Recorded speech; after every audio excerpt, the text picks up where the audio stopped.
right now we're at RAF Lakenheath and we're watching probably what's maybe the 8th or 9th plane take off in the past hour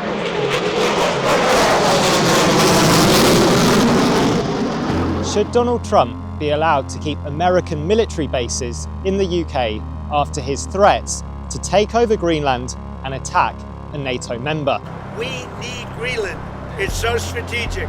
We need Greenland from the standpoint of national security. A remarkable YouGov poll has shown that a majority of Britons would support American military bases like this being removed from the UK in the event of Trump attacking Greenland.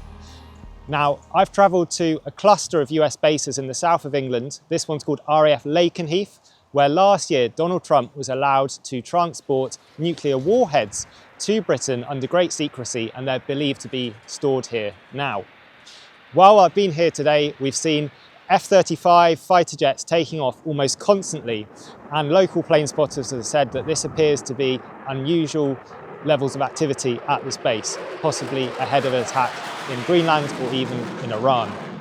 So with me watching all those fighter jets taking off has been my colleague Dania Akkad. Dania, you've been doing a lot of research into US Air Force bases in Britain, haven't you? But behind us, Dania, there's this pair of American F-15 fighter jets, and we've just seen a constant stream of aircraft taking off, haven't we? Yeah, all morning. All morning we've seen F-35s, F-15s, and we've been told by the plane spotters here that come frequently that over the last few days and weeks, they've just seen lots of aircraft coming through from the United States on its way to the Middle East. You've been doing some digging into US Air Force bases in the UK. What are the most surprising things that you found, and how many bases are there like this? Yeah, so there's apparently 13 bases like this and around 11,000 American military personnel right now. We asked the government to break that down for us so we might know how many Americans were at different sites, but they wouldn't do that. They've done that in the past. They wouldn't do it for us this time. We also wanted to know what the Americans would need to do if they wanted to launch an attack from UK military base. And we weren't able to get much clarity on that. In the past, the government has said it's a joint decision between the UK and the US, and it's done on a case-by-case basis. But in terms of a clear protocol, we couldn't get one. We couldn't get an answer. And we're at Lakenheath now. Just down the road, there's another US base like this called RAF Mildenhall. Can you tell us about what that base was used for last week?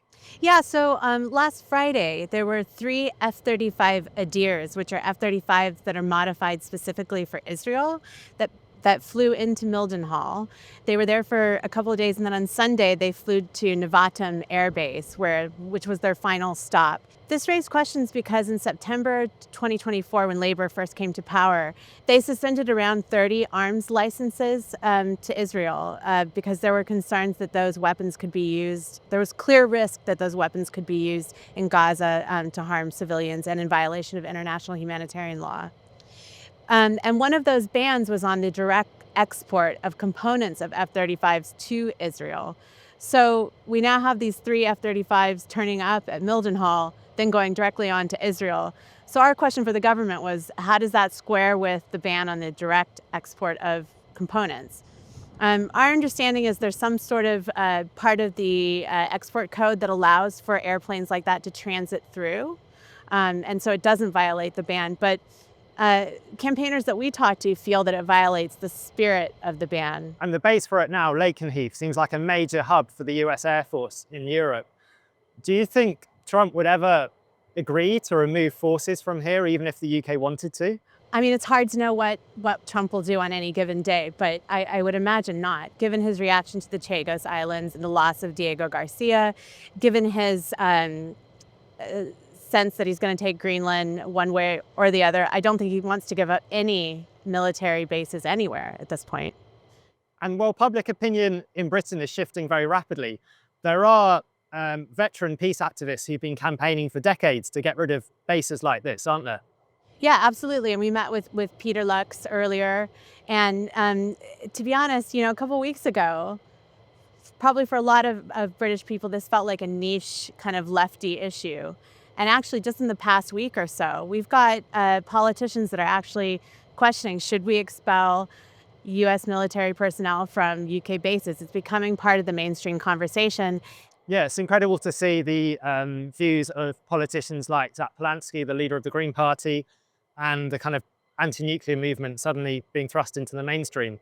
Let's take a look at that interview that you did earlier with Peter Lux. Over the last few weeks, you've seen the buildup happening from here. Yes, a deployment of 12 F-15s is not unusual, but when you get two lots going up, you suspect something's going on. Also, there's large cargo planes have been landing and taking off from Lakenheath. And again, that indicates they're probably on deployment or a major exercise. Peter, who controls this base? Is it Donald Trump or Keir Starmer? The base is actually an RAF base that the British allowed the USAF to use. The base commander is British RAF and is ultimately responsible for the base. It is British sovereign territory. A lot of people think it's American territory. It is an RAF base. I wonder if just, for the average person here in Britain, what does it matter that there are American soldiers, military personnel using RAF bases? Well, we live in a democracy, and the country we live in should be accountable through the normal democratic process. If we have a foreign power coming over here and we don't know how they are actually using this RAF base, I think that's an important issue, particularly the interests of the American government and the American people and the British people don't always coincide. Lakenheath has been used in both the Iraq wars, in Afghanistan, currently in Syria, and again that's a question, brings in the question about democratic control, because what is the British government's policy on attacks within Syria? Do we know whether the British government has been consulted by the Americans when they've launched those attacks from these bases? Ask the British government. They tend to be very quiet about this. As far as we're aware, they don't do any monitoring or checking of what actually goes on at those bases. They just trust the Americans.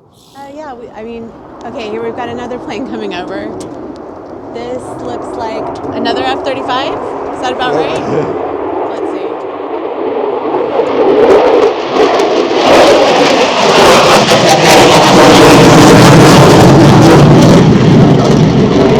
F-35.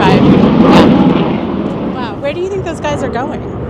Where are they going, do you think? I don't know. And sometimes they do training exercises in places like Wales or off the coast. They have to practice air-to-air refuelling, so there could be planes taking off from RAF Mildenhall, which is just south of here, which ends up the refueling planes, and they practice air-to-air refueling. And can you tell us a little bit more about the nuclear weapons that are here? Are there American nuclear weapons here at this airbase? We believe so. There were weapons here definitely until about 2008, and then they were removed. But we believe that they have returned in the middle of last year. There is some question about that. We're not sure, and they will neither confirm nor deny the presence of nuclear weapons, which is again a bit of a problem, because this should really be a registered nuclear site because of the various British regulations. They're not covered by the British nuclear regulations on this site. They're exempt from those nuclear regulations. But those are important for emergency procedures, working with local government in case there is an accident here. We do know that they have the storage facilities for the nuclear weapons here. That's a definite. But whether they've returned, we believe so, but we're not sure. Well, it's interesting you bring that up. I mean, right now this is becoming a bit clearer given Donald Trump's threats about taking over Greenland, the attack on Iran. Do you have any sense that maybe things are shifting? That maybe your concerns about the use of UK bases are going to become a more mainstream concern? Yes, I think there is a growing concern about the use of these bases. From our point of view, we want the bases gone, and we don't want the nuclear weapons, and we're against the increase in military escalation. But there is the other side of it, is about the democratic control over what goes on in this country. But one of the problems is America have been told to leave quite a few bases around the world, and they just turn around and say no. What do we do then? A very important document. Little windy out here. This YouGov poll came out today looking at this question of whether, of how British people feel about having U.S. military personnel on their bases in the event that Trump did attack Greenland. And 55% of the respondents want to expel military personnel. So that's quite a high number. So yeah, this is kind of all happening very quickly and becoming part of the mainstream conversation. Thanks, Dania. It's great to have your insight into this as an American journalist living in the UK. And at Declassified, we're going to keep following Donald Trump's military build-up and how he's using these bases for his so-called America First foreign policy. Thanks for watching this video. If you haven't already subscribed to the channel, please hit the button below. Thanks for watching.